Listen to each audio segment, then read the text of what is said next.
Halo teman-teman, balik lagi nih di Jagologi, channel yang rajin banget bahas tentang komik lokal. Sekarang sama Bapak Wenjo lagi.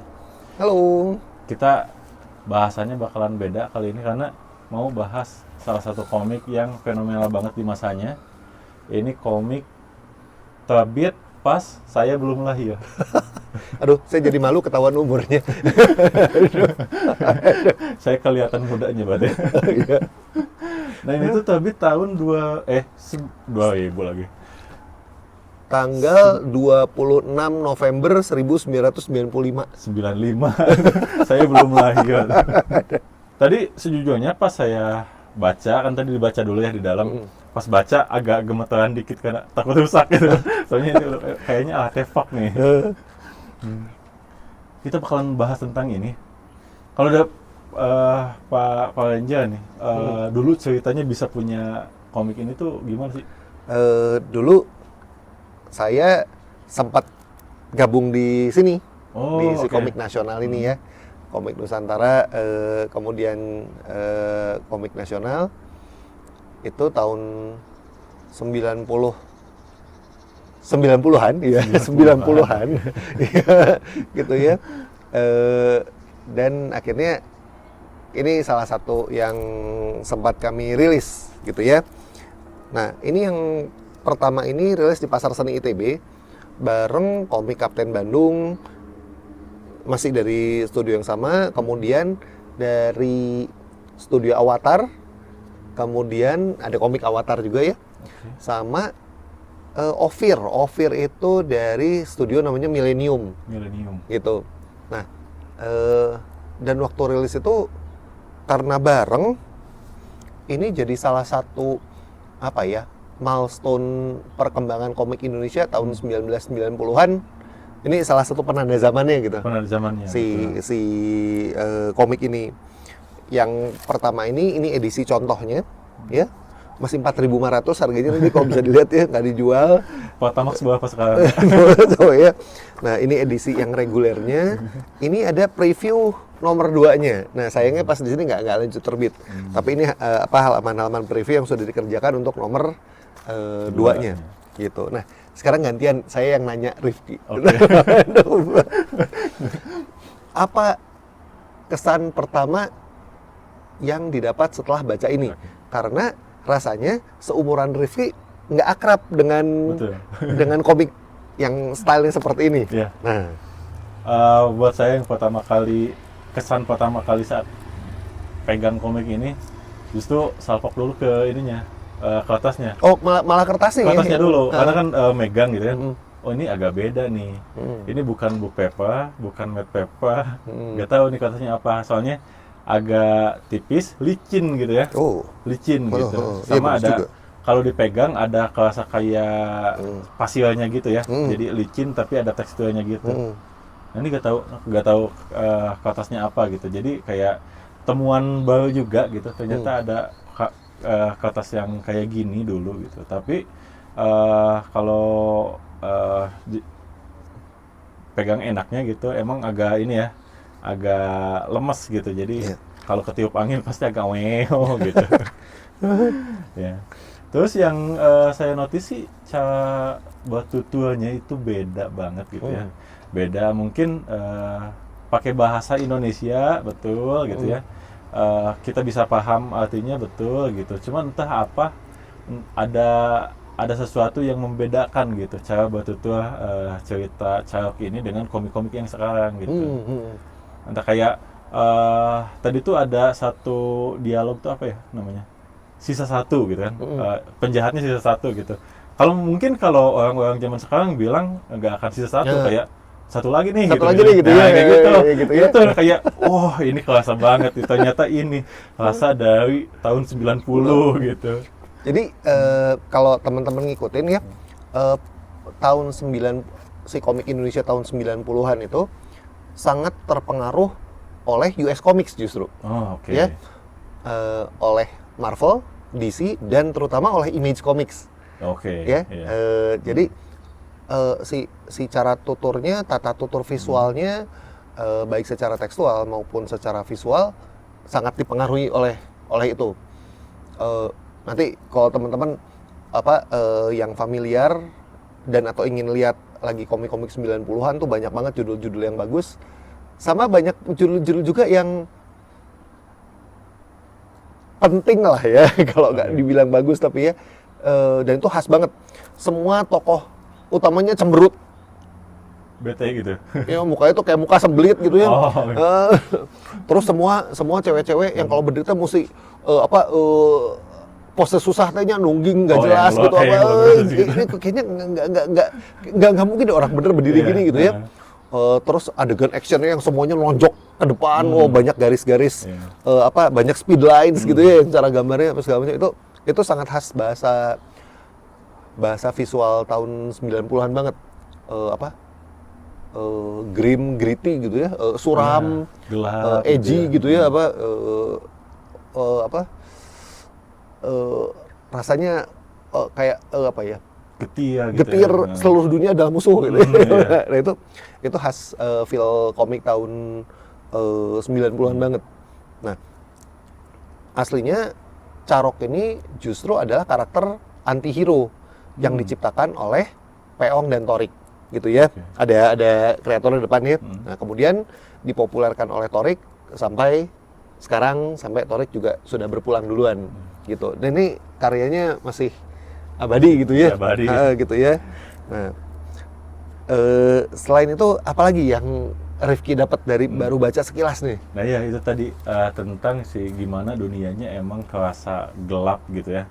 Kerasa gelap, dan pas saya awalnya waktu saya belum baca komik Carok, saya kira Carok tuh kayak superhero top gitu ya, kayak tapi ternyata pas lebih dibaca lagi gimana cara dia bertarung brutalnya gitu.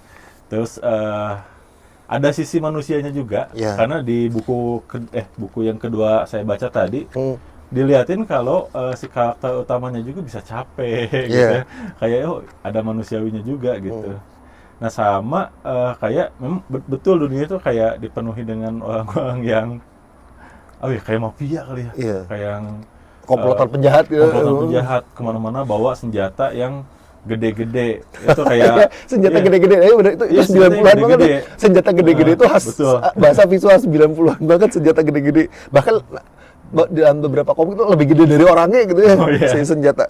Kalau di Iron Man teh, Marvel superhero yang senjata proton cannon teh yang udah lebih gede dari Iron Man-nya gitu. Nah, itu khas. Terus kelihatan banget kayak posenya itu. Dulu saya sempat nonton film Rainbow juga di TV. Posenya kayak gitu. Kayak ini khasnya gitu ya. Di tahun segituan. Nah, ini kalau teman-teman lihat nanti ya, bisa mengenang kembali buat teman-teman yang seumuran saya. Ini ada nostalgia gitu ya, ada memori di dalam tiap-tiap halamannya.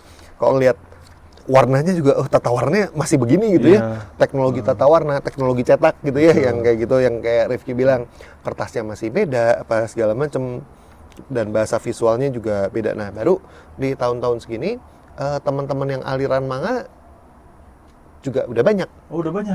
Tapi kayak baru mulai, justru di Indonesia tahun segitu yang banyak muncul adalah mangaka perempuan. Jadi serial cantik diterbitkan oleh Lex Media Komputindo itu seumuran dengan ini gitu. Punya komiknya Bapak? Kita waktu itu di mana ya komiknya? Serial cantik. Yang serial cantik udah kita kasihin, udah ada beberapa kita simpen ya, masih ada beberapa, tapi waktu itu udah beberapa kita arsipkan ya kalau nggak salah ya ke Akademi Samali waktu itu. Ini juga jadi salah satu artefak sejarah. Asli, tadi saya beneran takut rusak gitu. Dan masih banyak lagi ya, nanti kita bahas yang lain lagi. Masih banyak lagi yang kita bahas. Ini merupakan bagian penting dari pergerakan komik underground di Indonesia. Jualannya beneran belum ada online marketplace ya. Tahun segitu jualannya beneran di event. Jualnya dari tangan ke tangan gitu ya. Masih susah jualannya. Nah, tapi tadi ada di halaman pertama tuh di covernya. Nah, ini nih. Nah, Ada formulir berlangganan komik. sudah ada Dulu formulir kayak gitu ya. berlangganan. Sayangnya sebelum sistemnya jalan, keburu nggak jalan komiknya, Oh, keburu nggak lanjut oke. komiknya. Itu juga khas salah satu ciri khas komik Indonesia yang tahun segini. Karena kan dibilang komik Indonesia nomor 1 gitu ya. Cuma ada nomor 1 doang, nggak ada nomor 2-nya gitu. Nah, makanya ini ada preview nomor 2-nya, ini jarang ada yang punya. Ini langka banget berarti. Langka banget berarti ya. Ini jarang ada yang punya dan sayang ini nggak terus gitu. Belum ya. Gitu. Nah, ini juga pada tahun yang sama banyak komik-komik lain dengan tema vigilante juga. Oh, oke. Gitu ya, ada Mat Sabet ya salah satunya ya. Kalau nggak salah inget ya, si Mat Sabet tuh seangkatan. Kemudian beberapa judul lain juga mengangkat tema si vigilante ini ya. Di mana tokoh utamanya sulit dibedakan. Ini jagoan atau bukan sih gitu ya. Oh, iya. Kayak Punisher. Kita mau bilang dia jagoan, Enggak juga. ya nggak juga gitu ya. Ya. Nah, yang kayak gitu itu banyak yang mengambil tema seperti itu. Nah, itu saya kira di zaman 90-an justru banyak yang hitam putih. Ternyata banyak juga yang abu-abu ya. Banyak juga yang abu-abu, Banyak juga betul. yang abu-abu ternyata. Betul. Karena hazanah ceritanya juga luas ya. Jadi dan nanti mungkin kita bisa bahas tentang komik fotokopian tahun 90-an gitu ya. Itu juga jadi salah satu penanda zaman yang penting dalam sejarah komik Indonesia. Itu sangat luas ininya, temanya. Kalau ini kita di sini fokus pada superhero, nanti tema si komik fotokopian itu bahkan untuk komik indie pun dia sangat underground gitu ya. Oke. Sangat benar-benar sangat out of this world, benar-benar sangat. Jarang banget yang kayak gitu. Iya. Oh. Nah, itu saya nggak bisa bayangin. Nah, harus lihat nanti. Kita akan cari dulu komiknya ya. Ada tapi ada yang kita cari dulu komiknya, ada yang kita cari dulu komiknya. Soalnya saya nggak kebayang gitu, seimajinatif apa si genre ataupun alirannya. Karena selama ini saya main gitu ya di event-event komik lokal, ya pasti lingkarannya itu lagi antara drama, slice of life, action gitu. Berarti harus lihat nanti komik robot yang sangat terinspirasi Transformers. Itu keren banget, tapi nanti kita simpan buat konten berikutnya ya. Itu keren banget. Gitu. Apalagi nih kira-kira dari Rifki tentang Carok? Tadi sempat disebut juga tentang pewarnaan nih. Oh, tata warna ya. Tata warna. Karena nggak tahu efek dari kertasnya agak kuning dikit gitu ya. Dan Jadi, udah lama juga. Dan juga udah lama juga. Kayak si palet warna yang dipakainya itu ya beda aja gitu. Agak lebih ke hangat gitu ya. Lebih ke glossy juga gitu. Tapi si base-nya tuh kayak coklat gitu ya. Kayak abu-abu tapi ada ininya gitu. Ada glossy-glossy-nya gitu. Lebih ke coklat kuning. Iya. Ya mungkin juga karena udah lama juga kali ya. Dulu nggak inget warna asli kayak gimana. Oh, buat teman-teman juga lagi-lagi kalau mencermati di komik ini ada beberapa cameo dari teman-teman di studio komik nasional. Oh iya. Ada yang muncul sebagai nanti bos mafia, ada yang muncul sebagai iya benar juga sih. Ya, saya pas baca juga nggak tahu. Nggak tahu ya. Ya makanya ini ngasih tahu aja. ada beberapa cameo dari teman-teman kami yang satu studio gitu waktu itu. Gitu. Nah sama ini Pak, yang saya rasakan pas baca komik ini tuh kayak balik lagi ke apa ya? Komiknya tuh kan ini Amerik banget gitu ya. Ya. Jadi kayak komik yang Amerik banget gitu, yang kalau sekarang kan udah banyak yang eksperimental gitu ya. Nah ini kayak yang masih murni banget gitu. Kalau kita lihat di paneling, terus sama onomatopenya itu benar-benar lengkap banget gitu ya. Kayak jadi karakternya tuh dalam satu panel tuh padat gitu. Antara diisi sama background gitu ya. Kalau di sini kan kotak-kotak kebanyakannya, atau enggak ditutup, bukan ditutupin, di belakangnya tuh ada onomatopenya gitu. Ya, Kayak ini, eh, kayak gitu, eh. gitu. Ini kayak asik juga gitu ya. Lain ya, Iya. Feel-nya beda. Feel-nya beda ya, Nah. kayak gitu. Mungkin sekarang kan banyak juga tuh. Iya, salah satunya tadi ya pengaruh si Image Comics itu ya. Bahkan dulu si Image Comics itu sedemikian dominannya sampai Marvel dan DC pun Oh, jadi ikut. terinfluence juga. Kayak misalnya dirimu jadi artis buat DC Comics nih, tolong bikin kayak image dong gitu, Oh, kayak oke. gambarnya gitu ya. Iya, iya. Si bahasa visualnya gitu ya. Tadi itu yang semuanya tampangnya tampang sembelit gitu, yang wah, lihat orang teh maunya pengen nonjok gitu, pengen namol ya, kayak gitu. Itu juga tuh ya tadi yang dirimu bilang ya, Iya. Ormatop nanti bisa Onomatope. di zoom ya, kita lihat halaman-halamannya biar lebih jelas yang dimaksud seperti apa gitu. Nah, ini juga yang paling deket kalau yang lebih baru mungkin yang sealiran dengan ini Setan Jalanan. Oke, Yang Setan Jalanan. Frankie Indasmoro Nah, sama Haryadi udah lihat. udah baca juga Ya itu. udah lihat ya. Setan Jalanan yang mungkin lebih dekat seperti ini temanya Jitu. Iya, gaya-gayanya mirip lah ya, ya itu gitu ya. vibes-nya mirip gitu. Vibes-nya mirip. Feel-nya seperti ini. Gitu dapat ininya ya. Nah, dan ini tadi pas saya perhatiin tuh ternyata ceritanya tuh dibawanya tuh dari narasi ya kebanyakan. Jadi sudut pandang orang ketiga gitu. Nah, itu juga gak expect. Karena nggak kebanyakan kali ya. Mungkin referensi bacaan saya, yang saya baca kebanyakan emang perspektif orang pertama, biasanya tentang aku gitu. Nah, di sini kayak beneran orang ketiga. Kayak diceritain gitu.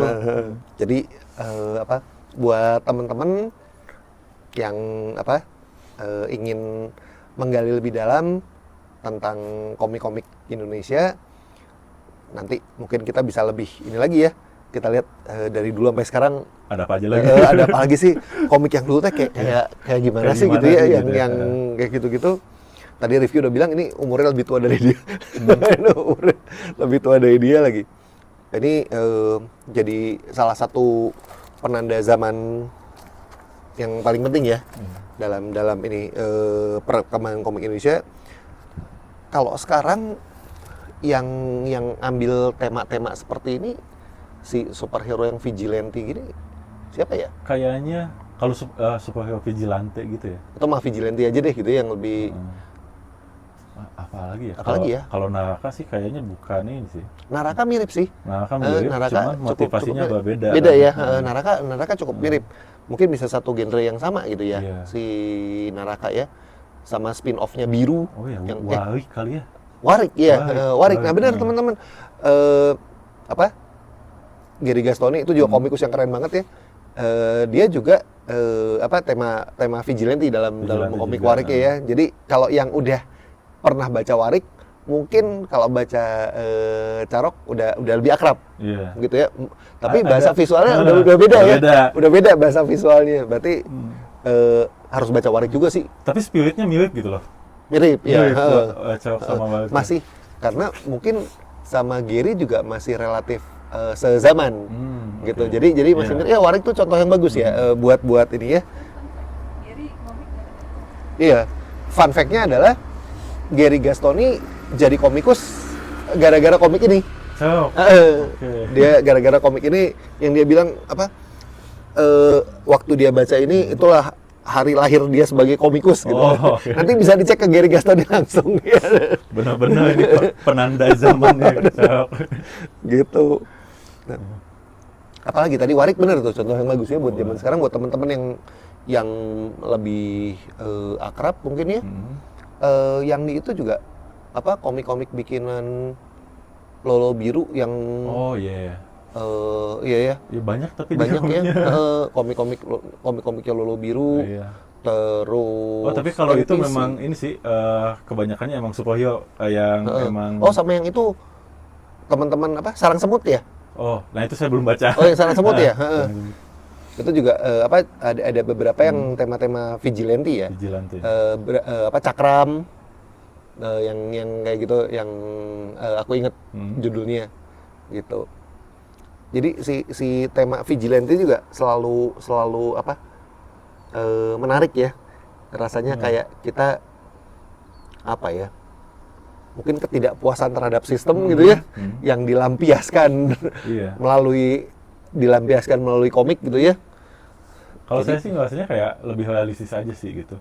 Walaupun secara apa ya, secara tema kan memang fantasi gitu ya, fantasi.